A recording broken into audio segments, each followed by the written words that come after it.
मौसम बदलता है, हम अपनी ग़िज़ाएं नहीं तब्दील करते हैं और ऊपर से हीट वेव का भी खदशा है, पूरा वीक रहना है, तो ऐसी क्या हम अपनी डाइट में तब्दीलियाँ करें कि हम जिस्म भी ठंडा रहे और गर्मी मौसम की बर्दाश्त कर सकें? देखिए, फितरत से हमें सीखना है। ठीक है। फितरत आपके सामने है कि तरबूज इस वक्त जो है वो मार्केट में आम है और 30-40 रुपए आपको किलो में मिल जाता है।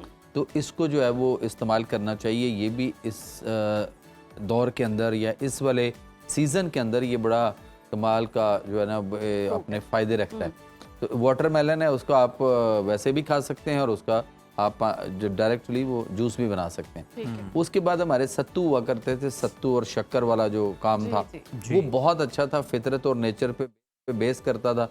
लेकिन हमने उसको छोड़कर हम कोल्ड ड्रिंक्स और डिफरेंट ऐसी चीज़ों के ऊपर आ गए, मशरूबात पे, आर्टिफिशियल मशरूबात पे जो है ना वो हम आ चुके हुए। पानी हम नहीं पीते, बहुत कम पीते हैं, डिहाइड्रेट हो जाते हैं। क्योंकि चाय पीने की जिनको आदत है वो इन दिनों भी इतनी गर्मी में भी 4-6 कप चाय जो है वो अपना डकारते हैं। पानी की कमी उससे भी होती है, खुश्की भी पैदा होती है, एसिडिटी, तेज़ाबियत, ब्लोटिंग भी होती है। तो पानी ज़्यादा इनटेक करना चाहिए। ख़ास तौर पे जो चाय पीते हैं, अगर वो नहीं छोड़ रहे या छोड़ना नहीं चाहते तो उनकी मर्जी है, लेकिन वो एक गिलास पानी पहले पी लें, उसके बाद वो चाय पिए अगर वो नहीं छोड़ते। ठीक है। और उसके बाद फिर कोई जब घंटा गुजर जाए तो उसके बाद फिर उनको एक गिलास पानी जो है ना वो लाजमी पीना चाहिए। और पानी, ठंडा पानी जो है ना इस वक्त हमें ठंडे पानी से इज्तनाब करना है। ये जो हम बहुत ज़्यादा ठंडा पानी पीते हैं वो ज़्यादा हमारे लिए नुकसानदेह होता है। और पानी जब भी पिए कोशिश करें कि इन दिनों में आप उसमें काला नमक पीस के घर में पाउडर बना के रखा हुआ हो तो उसकी 1-2 चुटकियाँ या 2-3 चुटकियाँ एक गिलास पानी में हल करके उसको अगर आप साथ साथ लेते रहेंगे तो नमकियात जो वेस्ट हो जाते हैं, जो डिहाइड्रेशन होती है, वो हमारी जो है ना बड़ी इजीली कवर होती रहेगी और हमें कोई इतना बड़ा मसला जो है ना वो नहीं आम पानी की बजाय ORS जो है उसका इस्तेमाल भी बेहतरीन है। नहीं, ORS की बजाय आप काला नमक डालें खाली, वो ज़्यादा अच्छा है, उसमें और बहुत कुछ है। अच्छा मेहरवी साहब, ये तो हो गई ड्रिंक्स की बात। अब कुछ लोग जो शुमाली इलाका जात की सैर करके आए हैं उन्हें भी यहाँ आके गर्मी का एहसास बहुत ज़्यादा हो रहा होगा क्योंकि ठंडे मौसम से अचानक गर्मी में आ गए हैं। ग़िज़ाएँ उन्होंने कौन सी खानी है, कौन सी सब्जियाँ खानी हैं, दालों में कौन सी दालें खानी हैं कि ताकि उनकी बॉडी भी जो है वो भी ठंडी रहे, वो भी कोई गर्मी का एहसास ज़्यादा ना हो? देखें, अगर हम सब्जियों की बात करेंगे तो आप देख लें कि कद्दू इस सीज़न में है, टींडे इस सीज़न में है, शलजम है, पेटा कद्दू है, ठीक है ना। इन चीज़ों को हम इग्नोर कर चुके हुए हैं। बल्कि बहुत सारे लोग कहते हैं कि जी ये तो हमारे बच्चे नहीं खाते। बच्चों को आदत हमने डालनी, हम पकाएंगे, खाएंगे, खुद खाएंगे तो उनको आदत डलेगी। अगर हम नहीं खा रहे या इस चक्कर में कि बच्चे नहीं खाएंगे तो हम भी नहीं पका रहे।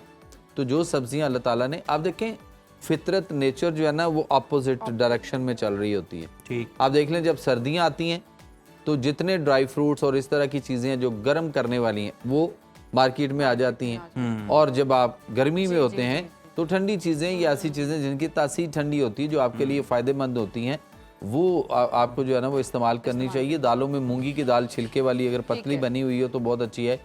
काले चने का शोरबा बहुत अच्छा है, लेकिन काले चने का शोरबा होना चाहिए। ये जो हम सफ़ेद चने खा रहे हैं और 12 महीने हम सारा साल और पूरा दिन, मतलब मेरा ख्याल है कि इसमें अगर हम जो हमारे सेक्रेटरी फूड है पंजाब का या जो खुराक के मिनिस्टर हैं हमारे वजीर खुराक हैं, अगर उनसे सिर्फ ये डाटा इकट्ठा किया जाए ना कि लाहौरिये एक दिन में कितने टन चने सुबह खा जाते हैं तो कोई डाटा शायद नहीं मिलेगा।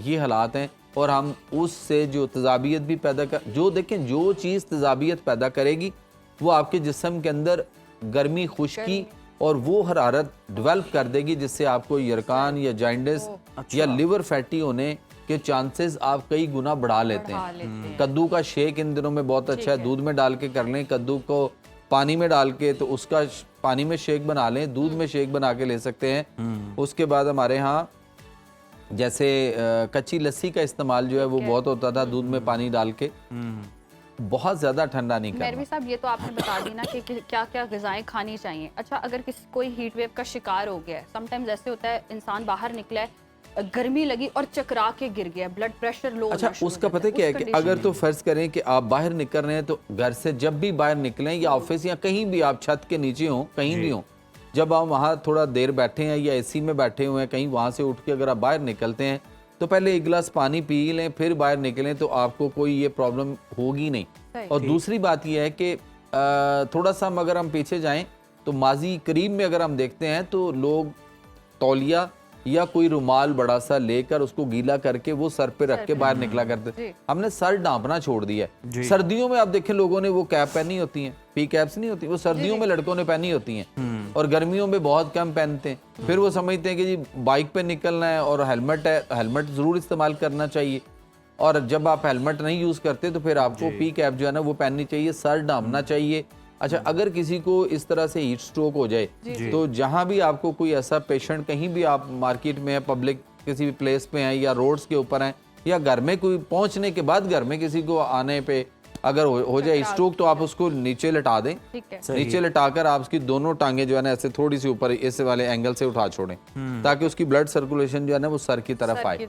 और दूसरा, तौलिया ले लें या कोई कपड़ा ले लें जिसको पानी में ठंडा कर लें और ठंडा करके वो उसके सर पे या ये वाला जो कंधों का बैक वाला पोर्शन है इस वाले जगह पे उसको वो रखें, सीने पे ठंडे पानी का तौलिया भिगो के करके वो भी रखा जा सकता है। जो है ये भी बड़ी ज़रूरी है। और फिर आपने सब्जियां दालें भी बता दी कि क्या आपको खाना चाहिए। लोग ये सब खा भी लें तो आपको पता है कि आम के जो शौकीन हजरात हैं वो फिर जब खाने बैठते हैं तो वो फिर गिनती नहीं करते। ग्लाइसेमिक इंडेक्स जो है बड़ा हाई है, तासीर भी गर्म है।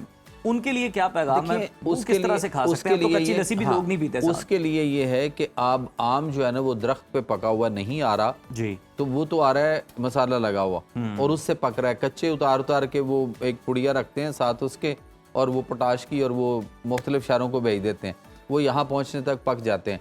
अभी आप देखें कि यहाँ पे आड़ू जो है वो आपको मिलेगा, कच्चे आड़ू आते हैं, उसके ऊपर गुड्डी कागज रख के ऊपर उसके वो शावर करते हैं पानी का, जैसे वो आपके शावर नहीं होता घर में कपड़े इस्त्री करने के लिए, वो उसके ऊपर करके शावरिंग उसके साथ, तो उसको एक कुछ घंटे पड़ा रहने देते हैं तो गुड्डी कागज का जो कलर है वो आड़ू पे आ जाता, कहते हैं लो जी देखो कितने खूबसूरत है। मैं अभी कल आए हैं वहां से मालम शबा और वाला स्वात वाला एरिया, तो जो वहां पे आड़ू खाए हैं वो डायरेक्टली बाग से लेकर या वहां से, और यकीन करें कि बता रहे थे कि डिग्गी में स्पेस भी थी, इतनी बड़ी जो है ना वो पेटी जो है उसके अंदर नहीं, वो आने में पता है कि जो वहां से पके हुए ना मैं लेके आया हूँ, लेकिन यहाँ आने तक और जितना जैसे ही स्वाद से इधर निकले हैं तो आगे फिर जैसे ही वो हीट और ये वाला मामला शुरू हुआ है, क्योंकि वो प्योरली पके हुए थे, वो यहाँ पहुंचने तक जो है ना बिल्कुल वो नरम हो गए। ठंडे और मीठे दरिया के पानी के वो पके होते हैं, उनकी तासीर ही और है। बड़े मतलब ये है कि आम जरूर खाया जाए, लेकिन अब आम खाना है तो उसके साथ कच्ची लस्सी नहीं पीनी,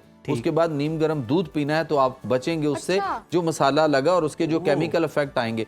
और दूसरी बात है कि आम को या कोई भी फल लेकर आएं तो आप उन सब्जियों को या फलों को जो इतनी स्प्रे, जितने केमिकल्स उसके ऊपर हमने किए हुए, तो आप पहले उसको 2 घंटे कम से कम पानी के अंदर डुबो के रख दें और उसमें पानी में आपको 1 चम्मच सिनेमन ऑयल जो होता है ना, दालचीनी का तेल, वो 1 चम्मच छोटा चाय वाला जो है वो उसमें डाल देना चाहिए ताकि वो जो केमिकल इफेक्ट है वो निकल जाए। और उसके बाद आप उसको आम खाएं, फिर जितने मर्जी खाएं, और उसके बाद कच्ची लस्सी के बजाय नीम गर्म दूध पीना है, क्योंकि कच्ची लस्सी वो उस वक्त पी जाती थी जब हम देसी घी, देसी खुराकें, देसी पंजीरी और हर चीज हमारी देसी थी, और उस वक्त हमारी नेचुरल हरारत अपने लेवल पे होती थी, और आम चूंकि दरख्त का पका हुआ होता था उस दौर में, तो हम वो आम इनटेक करते थे, तो उससे हीट, हमारी हरारत जो है ना नेचुरल वो थोड़ी सी और बढ़ जाती थी। अब नेचुरल हरारत जो है ना वो बहुत कम है लोगों के अंदर पूरी हो, अननेचुरल जो हरारत है वो बहुत ज्यादा है। तो अब जो है ना वो उस दौर में कच्ची लस्सी ठीक थी,